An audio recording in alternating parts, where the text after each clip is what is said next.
Hello, fellow Kaiju enthusiasts, and welcome to another Into the Void Real Review. This time we're reviewing Godzilla Cross Kong: The New Empire. I don't know about you, but Godzilla Cross Kong just doesn't sound right. It's like Godzilla X Kong. That I guess that doesn't make sense either. But anyway, that's how they call it. Godzilla Cross Kong: The New Empire. Anyway. This is the newest entry into the Monarch Monsterverse franchise to date, and once again, it features everyone's favorite lizard and everyone's favorite giant ape. Sorry, not you, Donkey Kong. Sharing screen time along with some new fearsome kaiju. I will go into some specifics on this movie, so if you want to avoid knowing anything about the movie, stop watching this and go see it right now. Let's get this out of the way right now. This is not Godzilla Minus One. It's its own thing. Leave your brain at the door and get ready for some visual overload.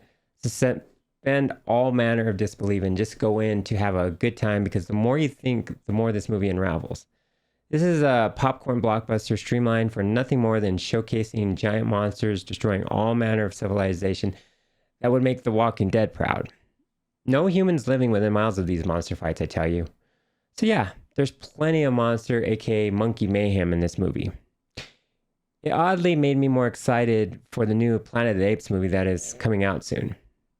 It's true that there are scenes with no dialogue that are perfectly conveyed through the monkey mannerisms exhibited during Kong's journey to meet Scar, the Monkey King, the new baddie in this film. It's arguably the strongest part of the film, minus the monster extravaganza at the end. King Kong meets a new monkey version of Godzuki. Remember Godzuki, Baby Godzilla? They need to bring him back. Anyway, yes, there are humans doing human things, trying to make sense of what the monsters are doing, and then trying to help in any way they can. Like giving King Kong a Nintendo Power Glove, sporting the Transformers Bumblebee skin to combat his frostbitten hand. Power Glove for human. Now you're playing with power. Or like pulling a tooth out of King Kong's mouth by tying a cable attached to a ship and then taking off. It's kaiju dentistry at its finest. Like I said, you need to let go of all logic when watching this film. And I can do that because I need that sometimes in my life. A little silliness with my monster battles is okay with me. And poor Kong, as he goes through the ringer on this one, he can't catch a break. He gets a toothache, gets almost drowned by an eel-like monster, gets strangled by an overgrown orangutan, suffers frostbite after getting blasted with an ice ray, has to outrun a herd of monkey men, and then after all that, has to get pummeled by Godzilla when trying to recruit his help. Godzilla, meanwhile, steamrolls anything in his path. He stops for some crab legs, gathers some radiation on a trek to Iceland, he takes naps in the Parthenon in between, and then stomps some pyramids for some good measure. Godzilla travels the world, causing all kinds of commotion, making James Bond look like a Boy Scout on holiday. And I don't buy it that some say Godzilla's hardly in this movie. I thought he appeared frequently throughout the movie. The battles he had were short, I'll agree, but it was just because he was so powered up that nothing stood a chance in his wake. I know I'm saying all these things. You would think that I didn't have a good time watching this on the big screen in Dolby surround sound. Well, the thing is, I had a great time watching this movie. The CGI fest was maybe a little overdone, but I still love this film even if it had some quirky bits in it. It was highly entertaining to watch, especially when the monsters took center stage. I would have liked a better villain, but Scar still had his cool moments. Yes, the human parts were weak, but I guess that's usually par for the course for these Western-influenced Godzilla franchise movies.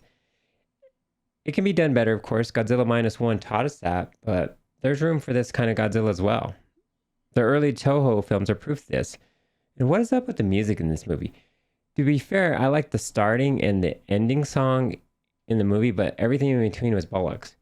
Every time the human character named Trapper came onto the screen, the music was pretty terrible. I mean, were they trying to be campy? I don't think I buy that. It didn't work for me. Every time Trapper, played by Dan Stevens, who's pretty good in this film, not great, but he's pretty good. Every time he came on screen, I couldn't help but think of Team America World Police.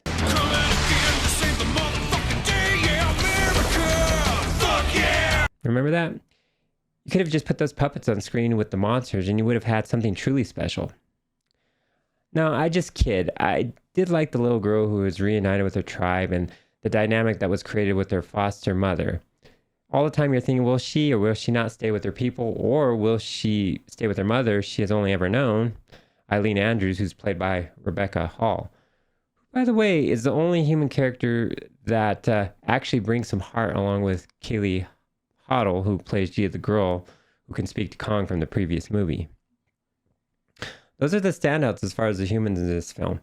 The rest, well, you can just... Oh, look, what's Godzilla doing? Lastly, I will say I really did like the look of Hollow Earth in this film. Everything's vibrant and colorful and well lit. Gone are those scenes where everything's dark and rainy and you can't see any of the cool kaiju fights.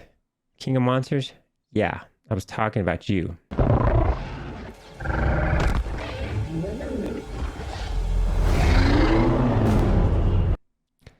One thing I will say is that it took some of the majesty of Kong because he looks so small against the backdrop of Hollow Earth.